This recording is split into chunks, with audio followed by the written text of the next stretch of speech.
Welcome to our channel, where we dive into the darkest corners of the world to bring you spine-chilling tales.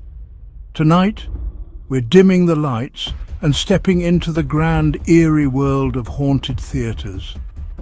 These are places where the show goes on, even after the curtains have closed and the audience has gone home.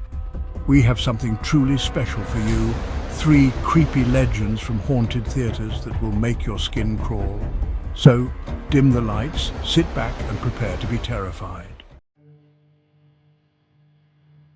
Our first stop takes us deep into the heart of Paris to a grand opera house with a haunting secret.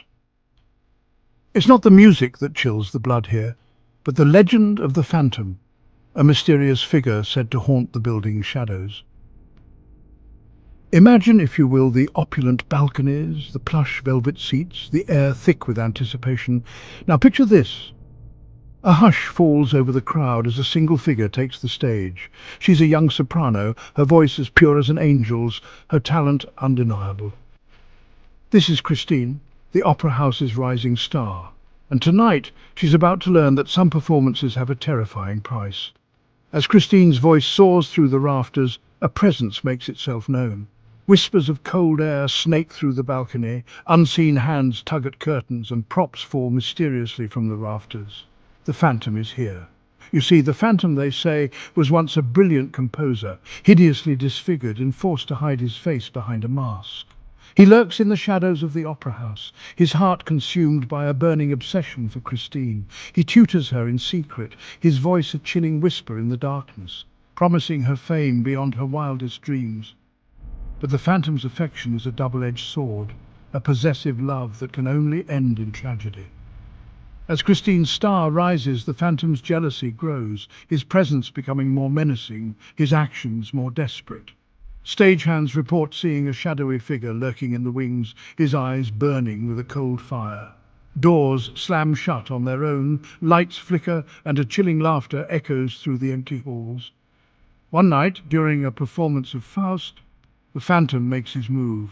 Christine disappears from her dressing room, a single rose left behind as a chilling calling card. Panic grips the opera house. The manager, a stout man with nerves of steel, receives a note. The phantom's demands scrawled in a spidery hand. Christine must perform for him and him alone, or the consequences will be dire. The stage is set for a terrifying climax. Christine, torn between fear and a strange sense of obligation, agrees to the phantom's demands. She steps onto the stage, the theatre empty except for a single shadowy figure in the royal box. Her voice trembles as she sings, each note heavy with fear and a strange, unsettling sorrow. The phantom listens, his masked face unreadable, his emotions a tempestuous storm raging beneath the surface. As the last note fades into the darkness, he reaches out, his gloved hand a pale blur in the dim light. But Christine is gone, vanished as if she were never there. The phantom, consumed by grief and rage, disappears that night, leaving behind an opera house forever marked by his presence. Some say he never left, but his tortured soul still wanders the building, his mournful cries echoing through the empty seats, searching his lost love.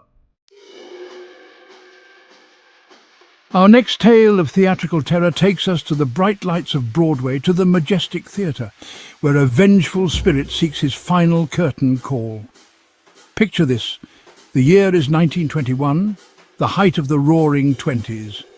The Majestic Theatre is alive with the sounds of jazz and laughter, the air thick with anticipation for the opening night of a scandalous new play. The star of the show is a charismatic young actor named Jack, known for his charm, his good looks, and his undeniable talent. But Jack harbours a dark secret, one that will paint the stage crimson and leave an indelible mark on the Majestic Theatre's history. On opening night, the energy is electric. The audience, dressed to the nines, buzzes with excitement. Jack, the epitome of charm, delivers a performance that brings the house down. Applause washes over him, the sound deafening, exhilarating. But as he steps back, basking in the adulation, a shadowy figure emerges from the wings. It's a fellow actor, his face contorted in a mask of jealousy and rage. He lunges at Jack, a glint of steel flashing in the dim stage light. The audience, mistaking it for a dramatic flourish, gasps in delight. But this is no act. This is real. Jack falls, a crimson stain blooming on his chest, his shocked eyes reflecting the horrified faces of the audience. The curtain falls, the screams begin, and the majestic theatre is forever changed. Years pass, the tragedy fading into a chilling legend whispered in hushed tones. The majestic theatre thrives, but a darkness lingers. Stagehands report seeing a shadowy figure lurking in the wings, his eyes burning with a cold fire. Doors slam shut on their own, lights flicker, and a chilling laughter echoes through the empty halls. One night, a young actress named Sarah is preparing for her debut performance. She's nervous, her heart pounding in her chest. As she sits in her dressing room, she feels a cold presence behind her. Turning, she sees him, a tall, imposing figure, his face obscured by shadow, his eyes burning with an eerie light. Terror grips her heart. She wants to scream, but no sound escapes her lips. The figure leans in, his voice a chilling whisper in her ear. "They took my moment," he hisses, his words laced with venom. "But I will have my revenge." Sarah scrambles back, her eyes wide with terror, but the figure is gone, vanished as quickly as he appeared. Sarah, shaken to her core, tries to dismiss the encounter as a figment of her imagination. But deep down she knows what she saw was real. The ghost of the majestic theatre is real, and he's seeking his revenge. Our final stop takes us to a decaying grand dame of a theatre, a place where the lines between reality and illusion blur, and where the echoes of a tragic past continue to haunt the present. This is the Grand Theatre, a once magnificent palace of entertainment now shrouded in shadow and whispers. The Grand Theatre stands on the outskirts of a forgotten town, its once vibrant facade now crumbling, its ornate details obscured by years of neglect. Locals tell tales of the theatre's dark history, of a fire that claimed the lives of dozens, their souls forever trapped within its charred walls. Imagine, if you will, a crisp autumn evening. The wind howls through the broken windows of the Grand Theatre, its mournful cries echoing through the empty halls. Inside, dust motes dance in the pale moonlight, filtering through the grimy windows, illuminating rows of empty seats, their velvet upholstery tattered and torn. The air is thick with the scent of decay, the silence broken only by the creaking of the building as it settles around its secrets. The Grand Theatre has been abandoned for decades, its doors closed to the public, its tragic past a dark stain on its history.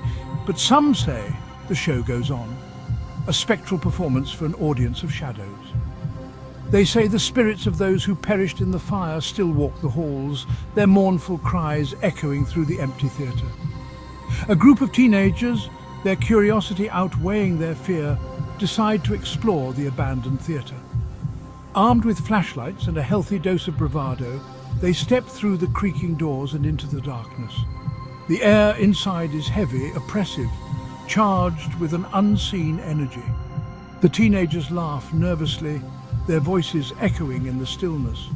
As they venture deeper into the theatre, they notice strange occurrences.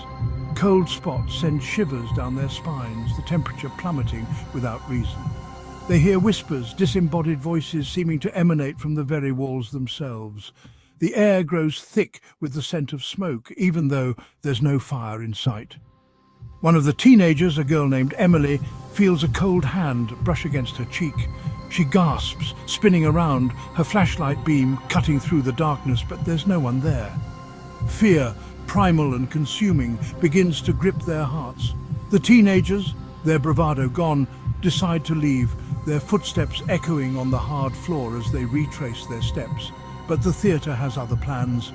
The doors slam shut with a resounding boom, plunging them into darkness. Panicked, they rattle the doors, but they won't budge. They're trapped. The temperature drops, the air growing heavy with the scent of smoke and the feeling of unseen eyes watching their every move. Suddenly the stage lights flicker to life, casting an eerie glow over the dusty stage. And there, standing in the centre, is a figure. It's a young woman, her dress a tattered ruin, her face pale and drawn. She stares at them, her eyes filled with a deep, unfathomable sadness. The teenagers watch in terror as the ghostly figure begins to sing, her voice a mournful wail that seems to seep into their very bones. It's a song of tragedy, of loss, of the unrelenting grip of the past. The teenagers, paralyzed with fear, can only watch as the ghostly performance unfolds before their eyes. The song reaches its crescendo, the mournful cries echoing through the empty theatre, and then, just as suddenly as it began, it stops. The ghostly figure disappears, the lights go out, and the teenagers are left in darkness, the echoes of the spectral performance ringing in their ears. The doors creak open, as if by some unseen hand, and the teenagers stumble out into the night, their faces pale, their eyes wide with terror. They never speak of what they saw, but the memory of that night, of the ghostly performance in the haunted Grand Theatre, stays with them, a chilling reminder that some curtains never truly close and some stories never truly end. Thank you for joining us on this journey through the haunted theatres, where the echoes of tragedy and the whispers of the unseen linger in the shadows. We've explored the dark tales of the phantom of the Opera House, the vengeful spirit of the majestic theatre, and the haunting performance at the Grand Theatre. If you enjoyed these stories, don't forget to like, subscribe, and hit the bell icon for more terrifying tales. Until next time, sleep tight and remember, sometimes the most terrifying stories are the ones that whisper to us from the shadows of our own imaginations.